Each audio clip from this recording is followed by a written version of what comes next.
Hi everyone. Have you ever lost something so valuable that you felt completely helpless? Imagine if that lost item suddenly defied the laws of nature to return to you. Sounds impossible, right? Well, in the world of biblical miracles, the impossible becomes possible. Today we're diving into a lesser-known but fascinating story from the Old Testament, Elisha and the Floating Axehead. Our story takes place in ancient Israel, around 850 BC. The land was divided into two kingdoms, Israel in the north and Judah in the south. Our main character, Elisha, was a prophet in the northern kingdom of Israel. He had inherited the mantle of prophecy from his mentor, the great prophet Elijah. Elisha wasn't your typical prophet. He wasn't just concerned with delivering God's messages to kings and rulers. He also cared deeply about the everyday needs of ordinary people. This compassion would play a crucial role in the miraculous event we're about to explore. During this time, Elisha led a group of prophets who lived and worked together. They were like a spiritual community dedicated to serving God and the people.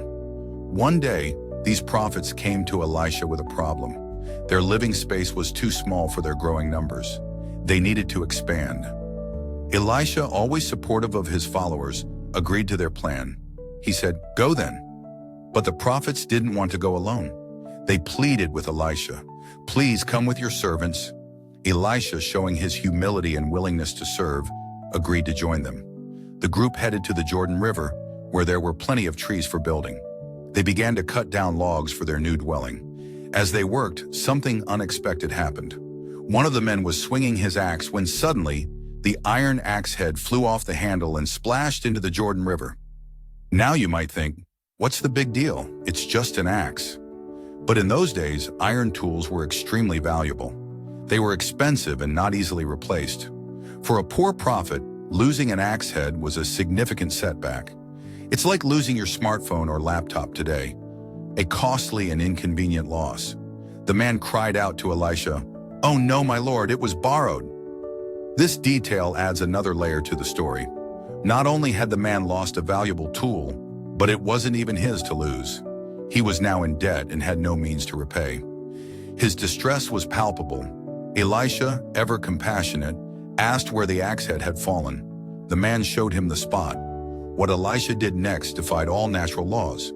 He cut a stick, threw it into the water at that spot, and suddenly the iron axe head floated to the surface. Let that sink in for a moment. Iron, one of the densest common metals, was floating on water. It's as if gravity took a coffee break just for this moment. Elisha then said to the man, "Pick it up."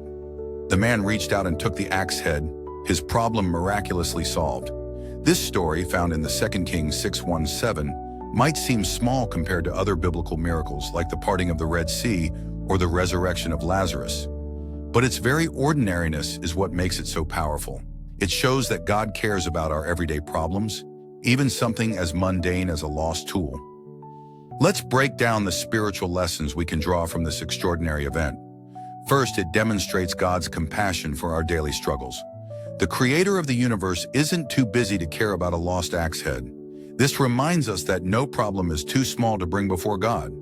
Second, the story illustrates the importance of community.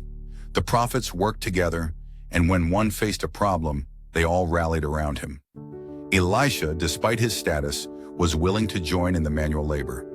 This sense of shared purpose and mutual support is a model for how faith communities should function.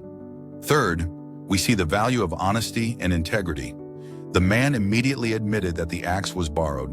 He didn't try to hide his mistake or run away from his responsibility. His honesty set the stage for the miracle that followed. Fourth, the floating axe head serves as a powerful metaphor. Just as the iron defied its nature to float, God can lift us up when we feel weighed down by life's challenges. It reminds us that with God, the impossible becomes possible. Lastly, the story emphasizes the role of faith in receiving miracles. Elisha instructed the man to pick up the floating axe head. It required an act of faith to reach out and grasp what should have been impossible to hold. Often we need to take that step of faith to receive what God has provided. Now you might be thinking, that's all well and good, but I've never seen an axe head float. Fair point, but consider this. How often have you faced a problem that seemed insurmountable only to find an unexpected solution. That promotion you thought was out of reach, the reconciliation of a broken relationship, or the strength to overcome an addiction, these are modern-day floating axe heads. The story of Elisha and the floating axe head challenges us to look at our lives differently. It invites us to bring our everyday concerns to God, to support one another in community, to maintain integrity even in difficult situations, and to have faith that can defy the laws of our limited understanding. In our world of advanced technology and scientific explanations, it's easy to dismiss such biblical accounts as mere folklore. But perhaps we need these reminders of the extraordinary more than ever. They challenge our assumptions about what's possible and invite us to see the miraculous in the mundane. So the next time you face a sunken axe head in your life, a problem that seems impossible to solve, remember this story. Remember that the God who made iron float cares about your struggles. Remember that sometimes miracles come in the form of floating axe heads, unexpected solutions, or the strength to face another day. In the grand narrative of the Bible, this story might seem like a small ripple, but ripples can turn into waves, and waves can change the course of rivers. Let this ancient tale of a floating axe head be a ripple that changes the course of your thinking, opening your eyes to the possibility of everyday miracles in your own life. After all, in a world where axe heads can float, what impossibility are you facing that God can't handle? Thank you for watching.